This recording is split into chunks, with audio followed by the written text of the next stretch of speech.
Idi yetu hii leo imekumbana na idi ya siku ya Ijumaa. Mtu akiswali idi, ikiwa idi imepambana na siku ya Ijumaa, ana hiari ya kutoswali Ijumaa, lakini ana ulazima wa kuswali dhuhuri.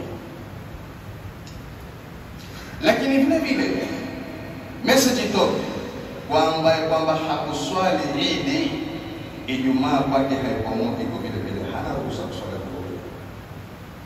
Ikiwa hakuswali idi, ni hakikishe aswali Ijumaa iko pale.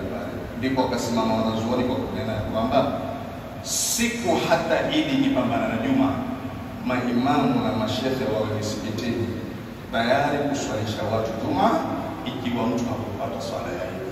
Kwa hivyo nimependelea hii message ifike na watu waambizane, kwa sababu haya ni masuala ya sheria yetu na ni wajibu wa sisi kuambiana.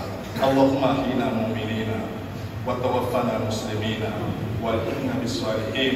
Allahumma wadfa balaa wal wabaa wal fitan an biladina wa bilad almuslimin wa kull aam wa antum bi khair. Taqabbal Allahu minna wa minkum salihah.